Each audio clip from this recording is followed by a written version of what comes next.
Prairie Mosaic is funded by the Minnesota Arts and Cultural Heritage Fund with money from the vote of the people of Minnesota on November 4th, 2008, the North Dakota Council on the Arts, and by the members of Prairie Public. Welcome to Prairie Mosaic, a patchwork of stories about the arts, culture, and history in our region.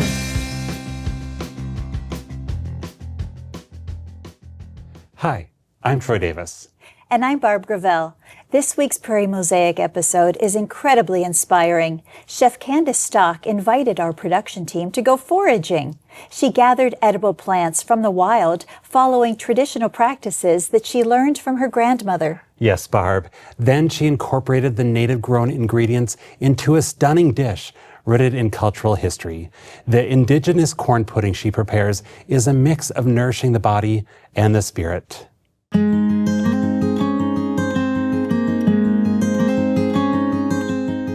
These are guild bracket mushrooms, and there's a lot of new growth. There's also hen of the woods that grows back here, but they are in larger clusters and will have a slightly fruity aroma to them also. My culture has always influenced my perspective in cooking. I like to bring the element of food medicine to everything that I do. As far as Indigenous cuisine, it's just being elevated now, but a lot of the practices have always been there. And so now it's my job to kind of take what I've learned with my cultural background and bring that to the people. It's just an invitation, really, for people to see what's out there, to taste it, and then get a little bit of knowledge on how they can go out and do it themselves. My name is Candace Stock. We're just north of Moorhead, Minnesota, on Doubting Thomas Farms. Foraging is land stewardship practice. It's going out into the wilderness and interacting with all the plants. It is a necessary interaction. Foraging heals me, and I heal the land by tending to it. There are a lot of invasive species, and so in foraging, that is also a practice in going out and pulling those invasive plants so that the native plants can flourish, but then being able to harvest all of these nutrient-dense plants that can be consumed at home. People have been looking for food medicine. They've been looking for more natural ways to cure their ailments, and so especially being Native American, diabetes has always been a big issue, and so getting back to the indigenous diet really helps to resolve those issues. This little flower has the anti-anxiety properties to it.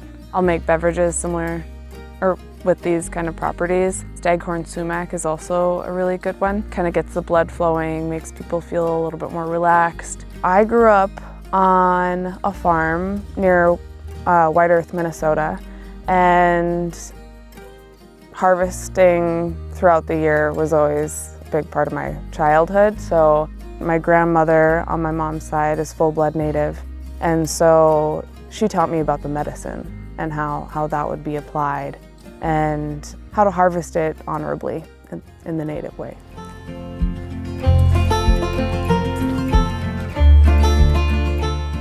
In Native way, foraging is about building a relationship with the earth.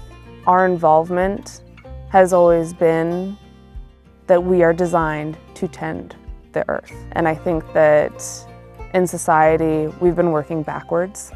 This is nature's candy.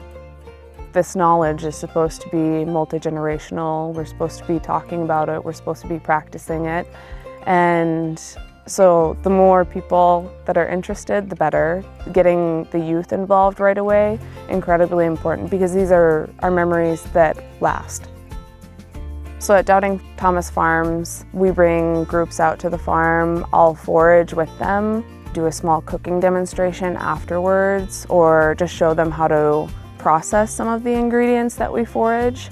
But I think that the long walks and the interaction with the plants, and then having that nourishment at the end really drives home the purpose of why we do it. People get to taste the fruits of the labor right away, and it creates a stronger memory and absorption of the process.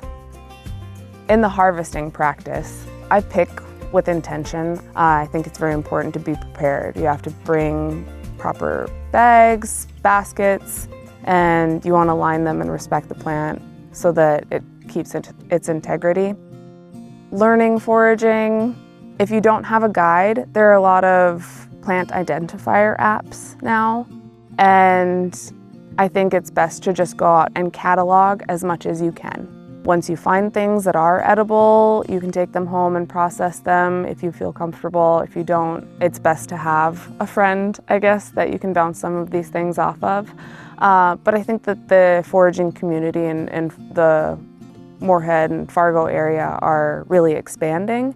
More people are practicing these different land stewardship practices, and so there's more of a platform for it, I guess. I only feel good when I forage. It's the best way for me to ground myself, to heal, to kind of reset. Working in a kitchen or in an office really drains me, and so the only way to really build myself back up is to be able to connect with nature. I'd say there are a lot of lessons that I've learned in my career when it comes to preparing medicinal foods. So the practice of foraging really connects me to my ancestors. This land was meant to be tended to, it was meant to be shared, and as far as the nutrients that come from it, it's a big part of my mission in my career as a chef to share that medicine and that nourishment.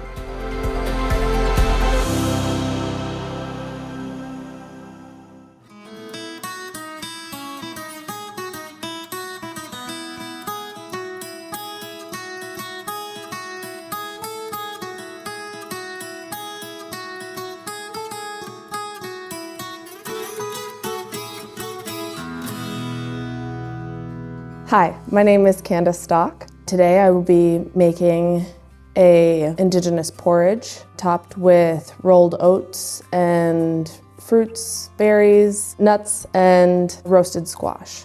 First I'm going to start with the granola that will go on top of our porridge.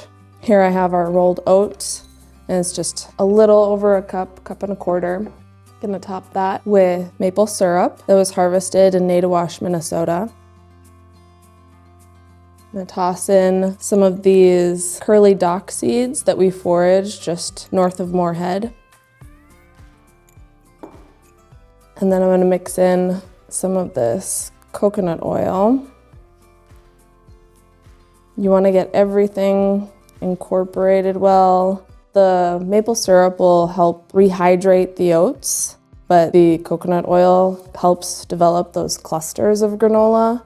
Next, we're going to add in some hemp hearts with cinnamon and pepita seeds. And lastly, some smoked sea salt and vanilla bean powder. Once our granola mixture is well mixed, we're just gonna place it onto a baking sheet. Spread this out nice and evenly. I don't push the granola mixture too close to the edges because otherwise it'll burn, but a nice thin layer with some good spacing. Otherwise that maple syrup will start to pool at the bottom and it won't get that nice crunchy texture. So now we're going to take this and put it in the oven at 300 degrees and it'll bake for about 20 to 30 minutes.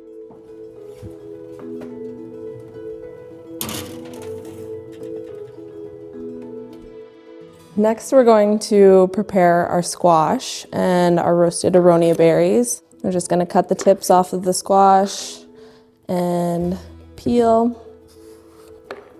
This is a delicata squash, and so it's pretty mild in flavor, but it'll hold its integrity well when roasting, so it won't get too mushy. Cut this in half. We're just gonna do a medium dice on this squash.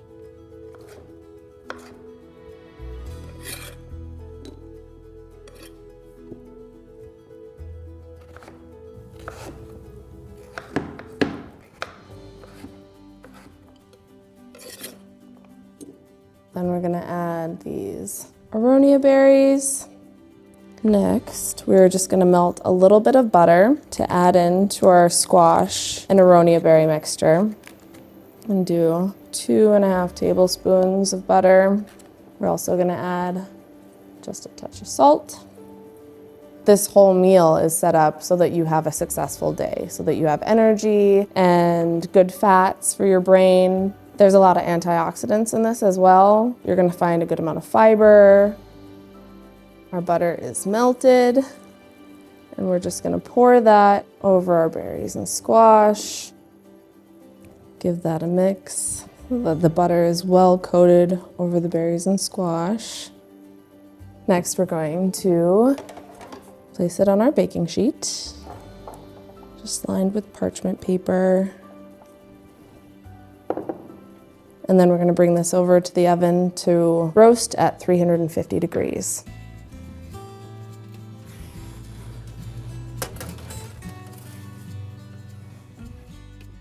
Next, we're gonna prepare the corn cereal. We're gonna start by muddling some cedar bough. Cedar bough is a ceremonial ingredient, but also has great health benefits. We're gonna take a little bit of this cedar bough, about a teaspoon. We're gonna add it to our pan, along with about 3 tablespoons of butter. This corn is a Haudenosaunee black corn. It's nixtamalized and then ground. I used juniper ash to process the corn. It's alkaline, but it's also high in magnesium. Our butter's just getting ready to boil and it's releasing all the essential oils that are in the cedar bough too, so it's becoming quite fragrant. Almost has like fruity notes when it's mixed into the butter like this. It smells really good. I'm gonna add in our corn.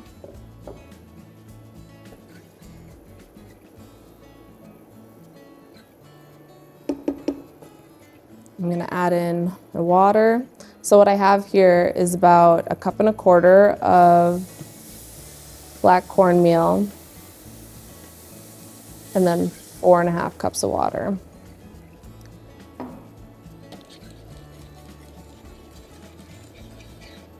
Starting to get some bubbles.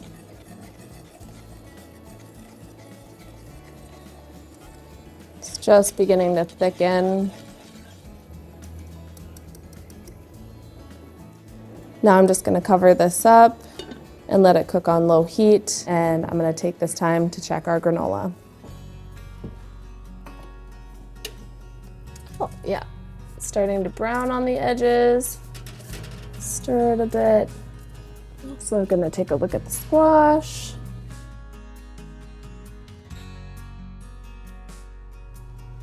Nice.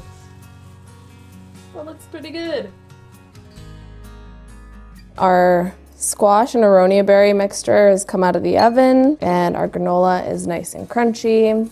We're gonna start by taking our corn pudding mixture and just transferring it to our bowl.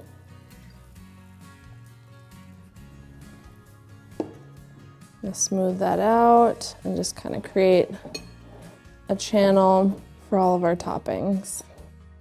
I'm gonna start with our squash and aronia mixture all the way around.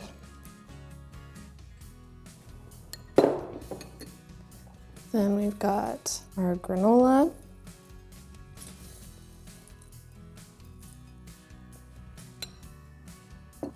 This is a mixture of cranberries and some of the black walnuts that we foraged. They're just toasted. We have candied spruce tips. I'm just gonna go around the edges here and use a little bit of this. These were candied and just a little bit of sugar and maple sap. And then This is a mixture of wild flowers that were foraged this season. There's some lavender, grape hyacinth, jasmine, calendula flower, the goldenrod that we'd picked, and rose petals.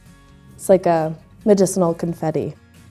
But we're just gonna sprinkle that around the top and finish off with just a little bit more of that smoked sea salt. And there we have it. Indigenous corn pudding topped with roasted squash, aronia berry, organic granola mixed with some beautiful forage ingredients from Minnesota.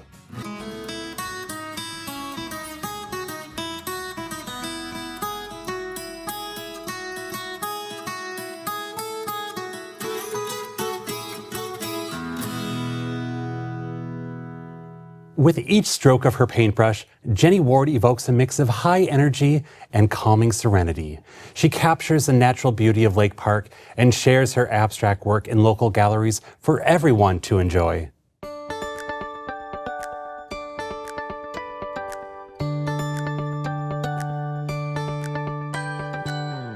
I am a wife and a mother of 2 children. We also live on a little hobby farm, so I take care of the farm and just working. Painting gives me a way to play and a way to be someone that I know I am, and I have a lot of fun painting. It's not work. The colors and the smell of the oil paint and the feel of the oil paint when it goes on the canvas even is so beautiful. It's a spiritual thing for me. I love to paint and I love to draw, and I've been drawing since I was really young. I was growing up in Detroit Lakes, Minnesota. Everybody wanted me to draw, so that has continued all throughout my life. I had dabbled in painting a little bit through high school, but I never knew that I would fall in love with painting until my very first painting class at college. I was able to let go and do something that I had never known before and didn't know existed. When I first began painting in college, I was opened up to the possibility of finding something that sparked something inside of me that I never have been able to get rid of. I worked at the Walker Art Center when I was in college, and Joan Mitchell was having a huge show, retrospective of her work, and I'd never seen a Joan Mitchell painting. I was a young student at the time, and the moment that I got to work that day and I was all alone with her paintings, it's like you're standing outside, and the colors of her paint and the thickness of the paint, I was nose to nose with that painting, and I knew that's what I wanted to do for the rest of my life. Since I was really little, I wanted to be an artist. My dream was always to have a farm and to live in the country and to have a family. I didn't know that was possible until years after college. I find inspiration from my animals currently. The colors, the shapes, and the lines of things. I'm constantly looking and seeing things that really intrigue me and draw my attention. And then when I'm down in the studio painting, it's a whole different situation. So the process of making a painting begins with building the stretchers and the canvases down in the studio. And then after they're gessoed and they're up, we just go from there and start putting paint on. I don't have a picture in my head. It sort of develops as I'm working. I found my style through years of working, through years of painting and just continuing to do what I love. My style I would define as very abstract, expressionistic style. It's a lot about looking at the paint as I'm working and responding to what I'm seeing. And it's very physical for me. I'm working a lot where I'll go from my palette to the wall in the process of like moving back and forth. It's like a dance.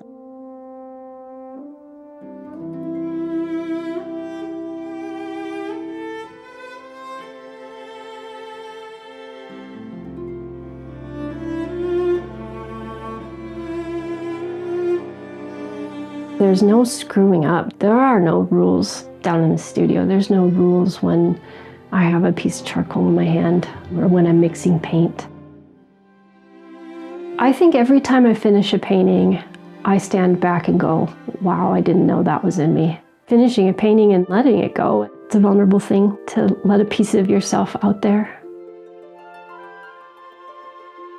One of the first shows I had was in Fargo, North Dakota at Etche Gallery.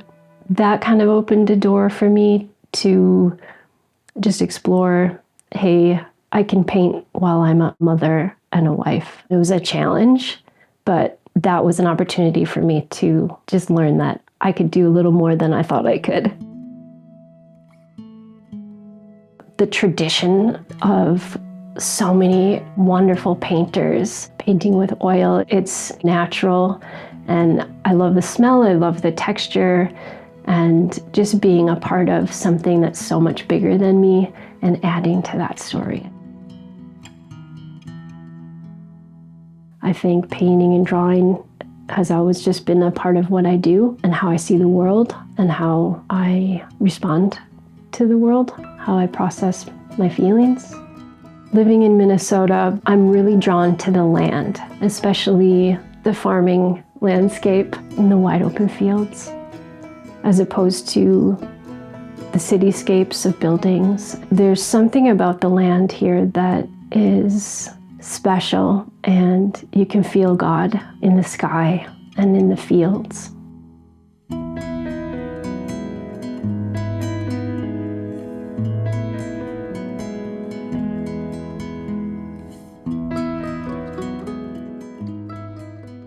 Dakota Pro Musica is a music and performing arts organization that provides professional caliber performances and educational outreach programming to communities across North Dakota.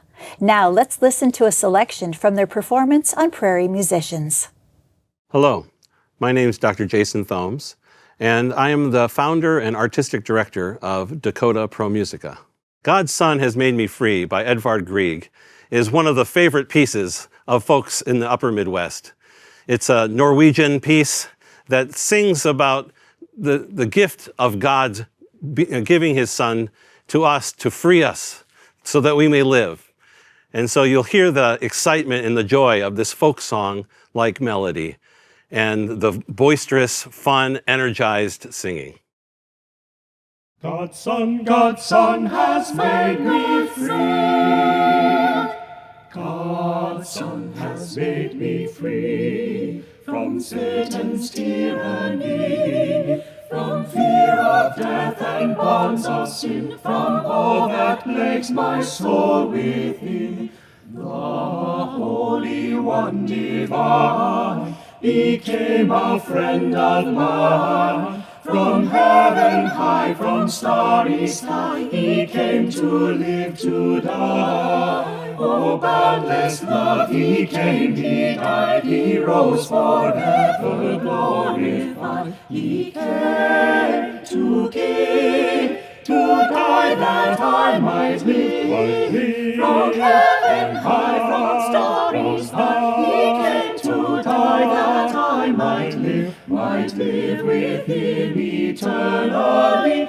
God's Son has made me free. God's Son has made me free. God's Son has made me free from Satan's tyranny, from fear of death and bonds of sin, from all that plagues my soul within.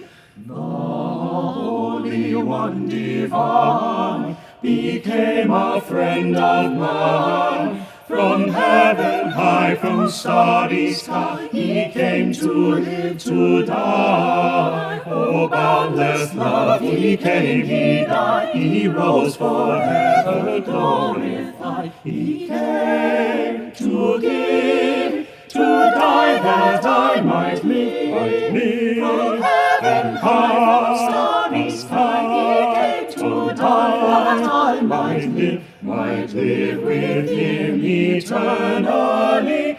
God's Son has made me free. God's Son has made me free.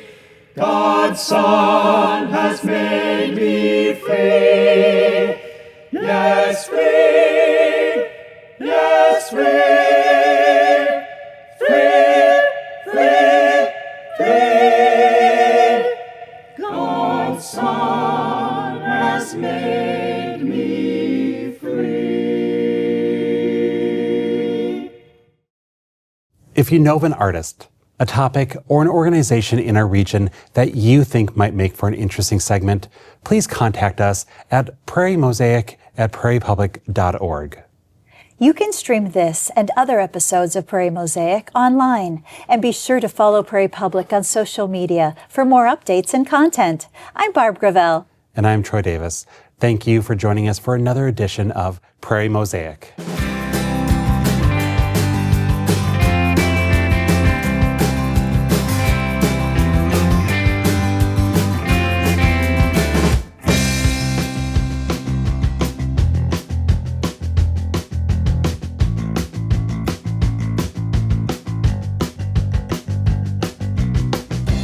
Prairie Mosaic is funded by the Minnesota Arts and Cultural Heritage Fund with money from the vote of the people of Minnesota on November 4th, 2008, the North Dakota Council on the Arts, and by the members of Prairie Public.